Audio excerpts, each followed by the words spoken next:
All right, well, greetings, everyone. Welcome to the Shakedown podcast about corrections, for corrections, and by corrections. I'm Warden Dawson, your host, and as for those of you who are watching this, you see the distinguished gentleman to my right. If you are not watching, you're just listening, you'll just have to take my word for it that he looks distinguished. Okay. We got Dr. Steve Sampson with us.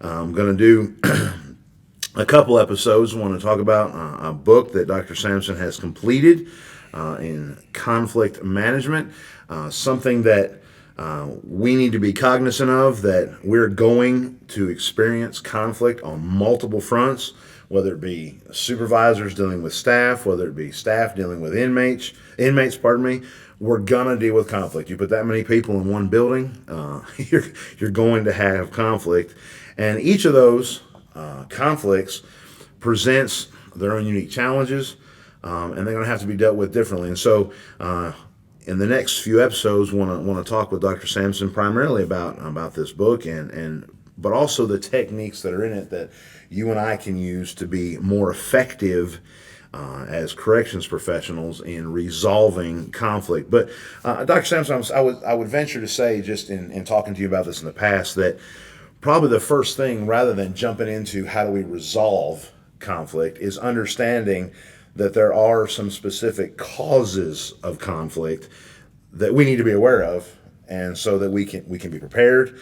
And when we recognize it, we're prepared on how to deal with them. Well, what are some of those causes that are that come up when it deals with conflict? Well, first of all, conflict is natural. Right. What do I mean by that? Nature built it into us, and sometimes in conflict it can be for better or for worse, or for good and bad. Right. Conflict can be good if the conflict gets the information that resolves a problem in a positive way.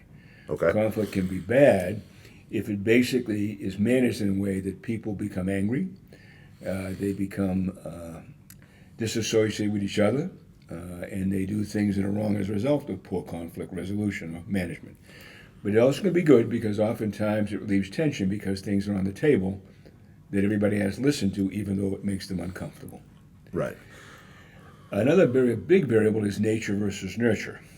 Our nature as humans is to be, self-preserving, self-validating. Is that a fancy way of saying selfish? Yeah, selfish. We're selfish. And what happens basically is I need to be selfish. Gets us in trouble. We have a part of our brain called the reptile brain, and it's at the base of our brain. It's kind of like the hard drive in a computer, by the way. Okay. And when the child comes out of the womb, that's what's operational. But God and nature, sometimes God comes in the equation. That's called your neocortex. That's the top of your brain, and that's the software. And so mom and dad's job is to put software in your brain to overrule the reptile brain.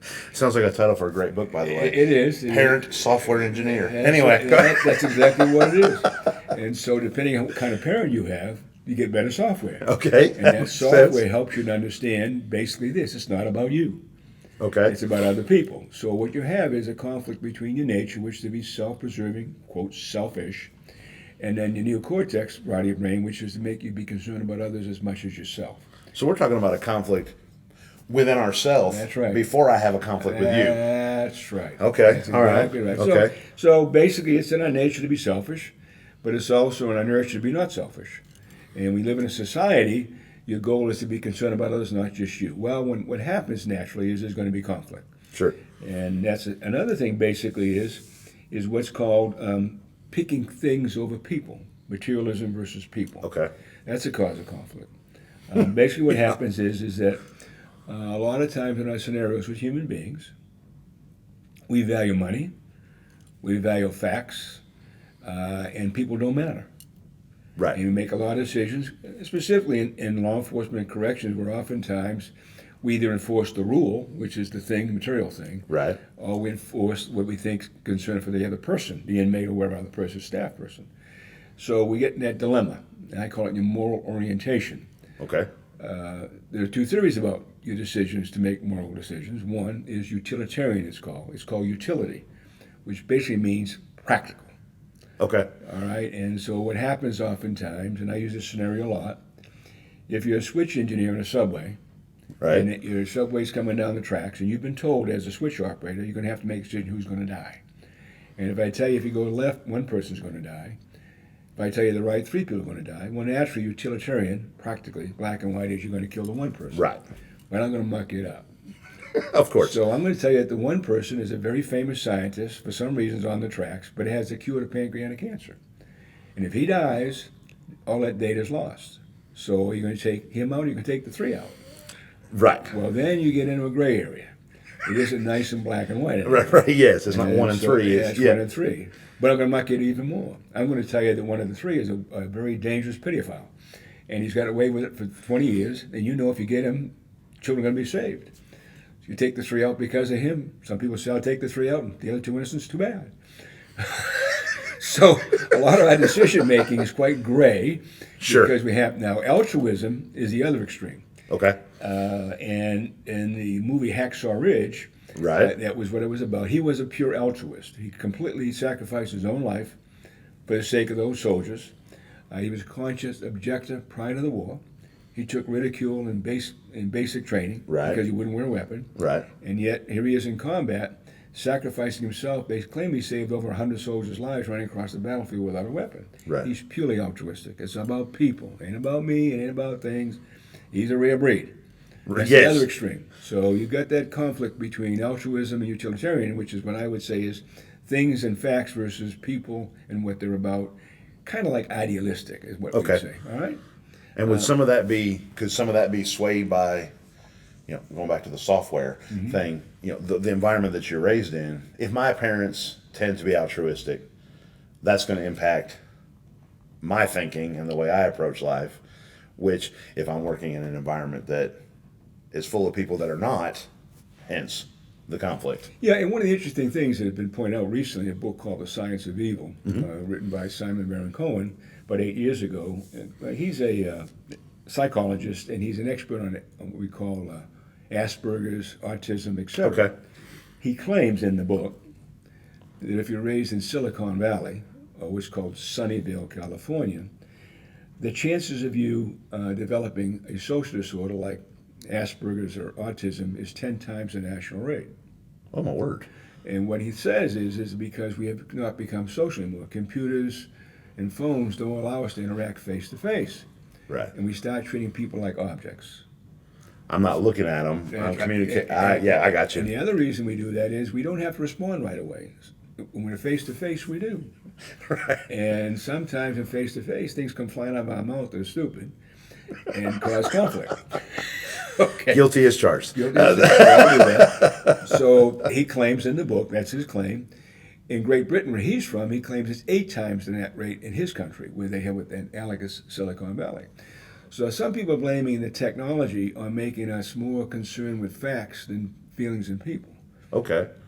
And also is a term called epigenetic, which means, epi means environment, genetic means DNA. Is there an interaction between the environment and your DNA? And epigenetic means you can alter your DNA by the environment changing the rules.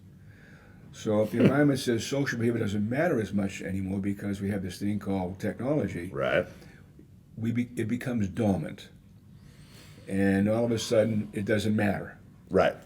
Okay, and so consequently, we're finding people more asocial today and antisocial than ever before. That's his claim. Now, Right. That's Right. his position on Right. it. I can see it's possible Right. because we deal with right now, like a lot of complaints as a law enforcement psychologist about that we have some, not all, many young officers go right to the point and arrest people, even for a minor charge. The old school police officers would not arrest somebody depending on their attitude. Right. They would talk first. They would talk first Okay, and see if interact, there's yes. any room for flexibility here. I got you. And that's a social behavior, and that's kind of a what we call an altruistic view of it. I got you. So that's where that comes in. Another cause of it is called your knowledge base. Where does your knowledge come from? Well, we have what's called formal knowledge. You get that from getting an education in school, Right. or you get it from books. Mm-hmm. Some people call that school smarts Okay. and idealistic smarts. And you're taught by reading and knowledge that this is the way you should think about life. This is your knowledge base. You got the flip side that called experience. Right. And you learn from experiences and observing things and experiencing things. And those two get in conflict because oftentimes your informal knowledge by experience doesn't get along with your formal knowledge. Right. And now people say, why some book smart people dense? Well, they think they might be not dense, but they don't get it because their learning base isn't experiential. Right. The danger of experiential learning is this. It isn't very objective because it's the old expression, forest above the trees. If you're above the trees floating around, okay, you can't see deep down into it. Right. It's called formal knowledge. But if you're down in the forest, you can't see above the trees. Right. So both have a problem. Yes. And I would say to people, the best way to look at that is to realize that both are learning, knowledge acquisition situations. They both have value. They're not flawless. And I always recommend to people, formal knowledge and informal knowledge are the best way to learn about life. Experiences matter. They can tell you something, but they can be faulty. But what happens is you'll find people getting in conflict with people they think are book smart. And find people book smart getting in conflict with people who learn from experience. Right. I have a degree, you don't, so therefore I'm smarter than you. That's right. I got you. That causes conflict. Right. And I've been a professor 3 times in my experience, and in those situations at universities, I saw that problem. A lot of my colleagues had never done anything.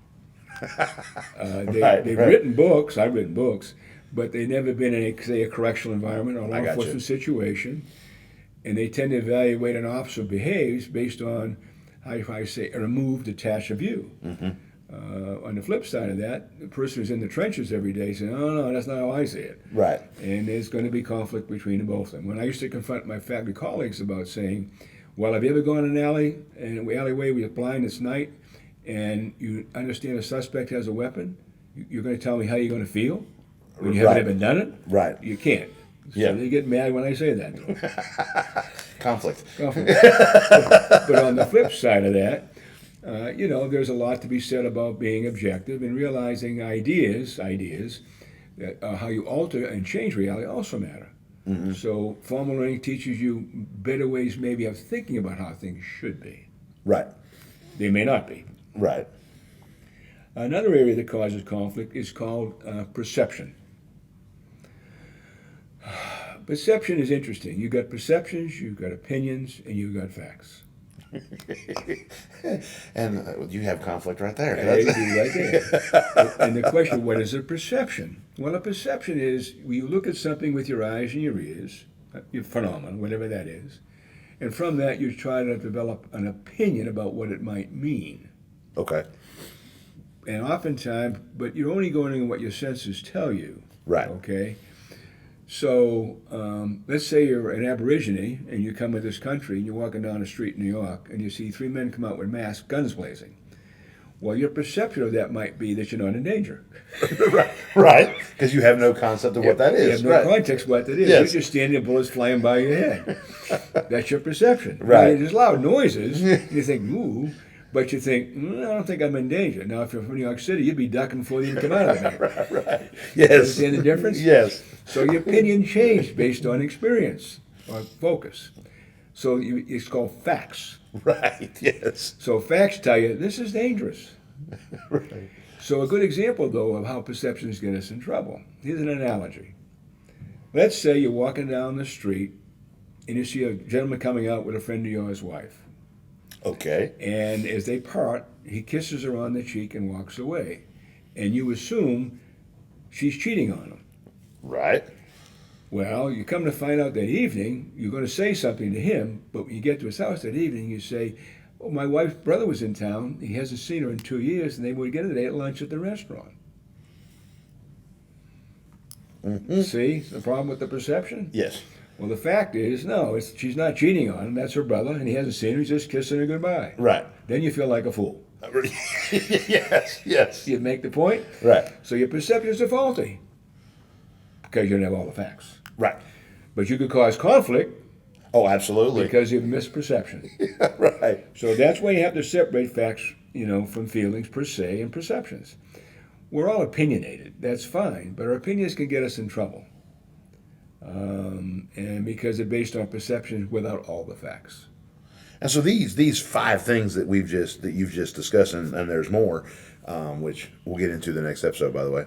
But this is all before I interact with somebody else. That's correct. This is what I'm toting around in between my ears. That's right. And so I could be, we'll say, setting myself up for worse conflict just by what I'm carrying around with me. Yeah. Before I get to the actual conflict. Correct. That I'm. Yeah, perceptions of reality get us in trouble. And it causes conflict. You see a lot of that today, for example, with all the arguments in politically in the world right now. Sure. You have perceptions guaranteeing running the way we think and feel. Right. We become at odds with each other because we think our perceptions are accurate, and the other person's perceptions might not be accurate, and we're in constant conflict. And that's what's so sad right now to watch that. So yeah, that's a big variable. Be careful, though, your perceptions and your opinions. Get some facts. Try to get all the facts. Right. Right. Before you form an opinion. Awesome. Well, we're out of time for this episode, but guys, stick with us. We'll be back next week to continue this conversation with Dr. Sampson on conflicts. So keep in mind, we've got that email address. You've got questions, whether it be for me or for Dr. Sampson, shoot me an email, and I will forward them on to him, and we'll get that information to you. But until next time, guys, as always, stay sharp, stay safe, stay vigilant. Godspeed.